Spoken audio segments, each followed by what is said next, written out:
And now I'm meeting my HR. HR ananiangalia na niuliza, what's your name, Anthony? Does it have an N? And I'm like, yes. Auliza, which job are you looking for? Communication manager. And you can't spell your name. How simple.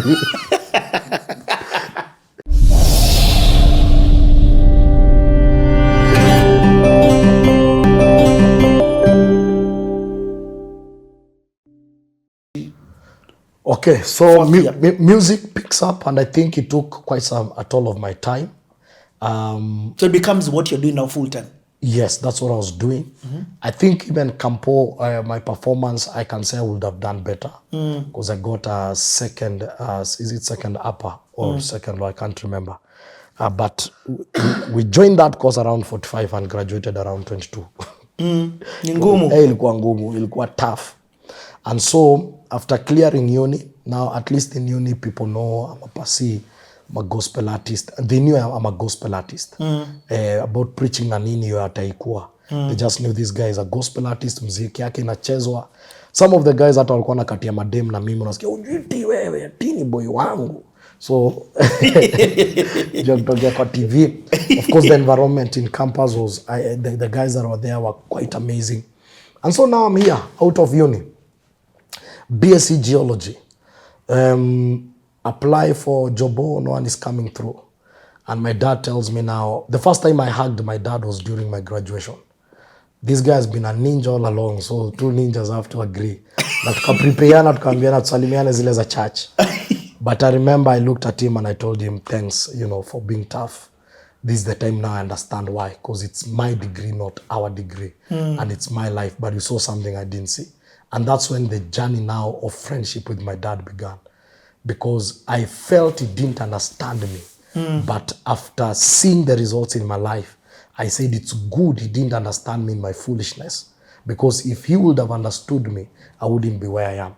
Because what people don't understand, no matter the path you take in life, no matter the talent, education opens your perspective of thinking.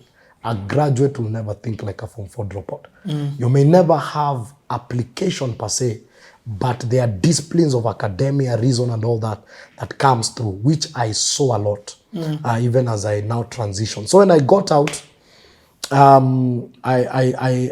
decided to leave, and I got a small house in Ruaka.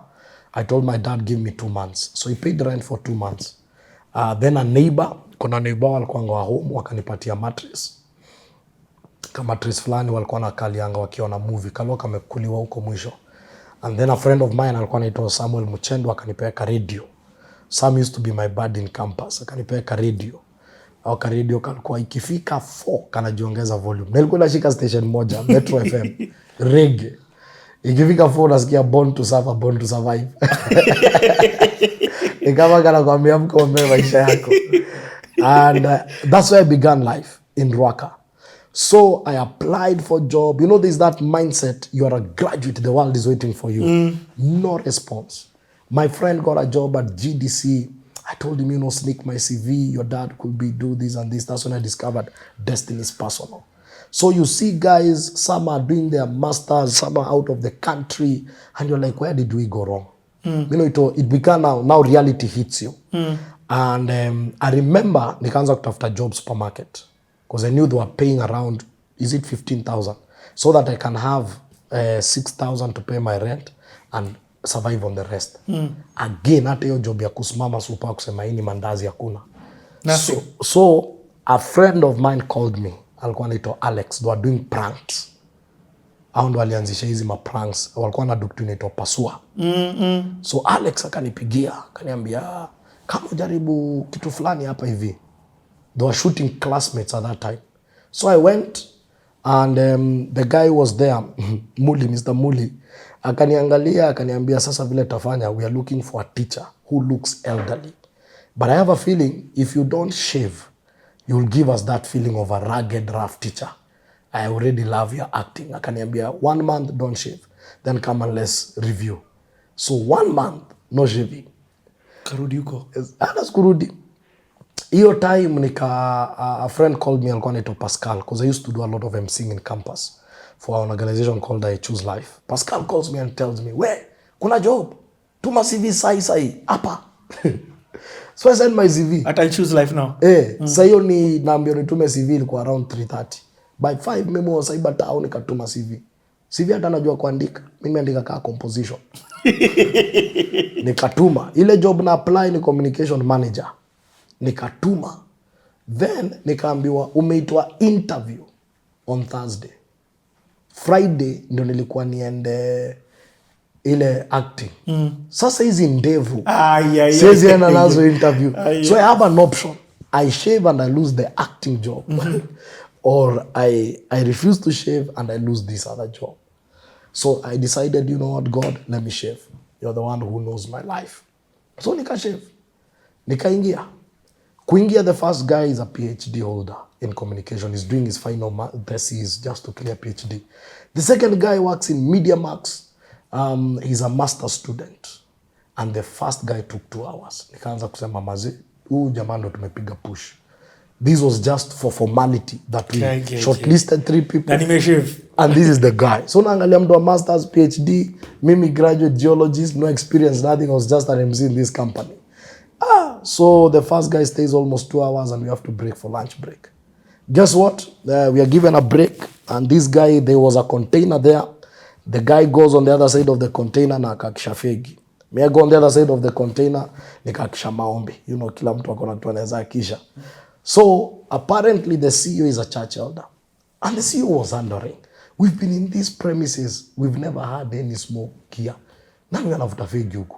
So the guy checks in after lunch break. And CEO anamuuliza, did you just smoke? Because now office tu imejaa fegi. Akamwambia, yes, I'm sorry. Akamwambia, no, get out of my office. Then the CEO says, who's the next guy? Give him the job. So what? So I get the job and now I'm meeting my HR. HR ananiangalia na niuliza, what's your name, Anthony? Does it have an N? And I'm yes. Uliza, which job are you looking for? Communication manager. And you can't spell your name. How safe are you? Hapo ndo nilijitetea. Nikamwambia, you know, teacher bonini. And they gave me the job. That's why I got the job. And I tell you, I choose Life Africa. Invested a lot in terms of corporate culture, systems, strategy. Because now I entered in a space I had not studied. It was an NGO. Yes. So we taught about HR, financial management, you know, general, you know, bookkeepings and all that. The guy was called Mike Mutungi. That guy was tough on us again, but that tough love. Everyone who left I Choose Life today, where they work in multinationals. Because he used to pick fresh graduates and now teach them the job. So you don't come to tell me what I need to do. I tell you what the organization needs to do. And some of us felt apana msena tukalia sana. But later, everyone will just go back to Nicodemus and say, Mzae, thank you. Because you trained us. And that's why I got the training in terms of church management. Because the church system is more corporate. So I Choose Life. How long were you there for? I stayed for 4 years. 4 years? From 2010 to 2014. But so this is your first official job? Yes. I was doing KBC part-time. Hold on, how did KBC even come? KBC comes after? KBC came before, but it was part-time. I was not being paid. Yeah, KBC was on Sundays. It was on Saturdays. Oh, Saturdays with Jeffro as well? Yeah, no, Jeffro, that one is now a different one. What happened at that time, MC Jesse used to be a friend of a guy called Steve Wetindi and DJ Syke. I know DJ Syke. So Steve wanted to do a Christmas show. And there was a lady, anaitangwa Ramasila. Was it Ramasila Maninani? I can't remember. But alikuanga host wa Angaza. Then there was a concert, which was very important to her. And there was the show on Saturday. So akaambiwa, if you don't come for this show, never come back. And for her, I think the concert was very important. So I think akaenda concert. Rita? Yeah, Rita. So akaenda, mimi nikiambiwa, akaenda concert. So akaambiwa, then usirudi. So now KBC did not have a host. So DJ Syke was the host and the DJ. So it was approaching during Christmas and they needed someone to act as Father Christmas. And Jesse ananiangalia anasema, hiki mzee kinakuanga na utoto sana. Si tukivalisha hizo manguo kiende kikuwe Father Christmas. And I didn't have a plot for Chrissy. So mimi nikaamua bas Father Christmas. So kuingia KBC hivyo ndo niliingia. Apparently the bosses were watching. Their kids were very excited and there was, who is this guy? Can he hold that space? So they did some Trandex. After a few days nikapatiwa job. Mi hata KBC sikupeangwa contract. Niliambiwa tu peana majina nini, account number. And we did Angaza for 10 years. You did it for 10 years? Yes. Every Saturday? Every Saturday. And it was among the top 5 most watched shows in KBC. To a point now when they were coming to rebrand and strategize, they said anything that has stayed for 10 years, they must restructure. Then now they called us back again. So I'm still doing Angaza even now. Oh, so you went back? The management said, Niaje, this thing, we want it back, but Pastor T must be there. So I said, media space is very hard to get. Let's just use the platform for evangelism. Okay, so KBC was part-time. It used to be Sato. We pioneered, so many people don't know, but out of Angaza was the first show to introduce a DJ. Before all these gospel Sunday shows, Angaza was the first gospel show to introduce a DJ mixing live videos on air, courtesy of Steve Wetindi. KBC is a pioneer of many things. We were the first show, and I'm happy I was part of that, to introduce testimonies. And I remember when I said that, they were afraid, because they were like, hey, namdo akileta story. And some people let stories ajaba pia. But, you know, those testimonies that a person can share their story. We were the first gospel show. Before all these other shows. So you'd go and film people on the street so they come into the no, studio? We just invite you in the studio, you share your story, and people call and, you know, all that. So we pioneered a few new things, and I'm happy that the other stations took it to the next level, like the concept of going live on a location and all that. So we pioneered a few new things in the circle. Okay, and what does KBC do for you in terms of now your brand presence being out there?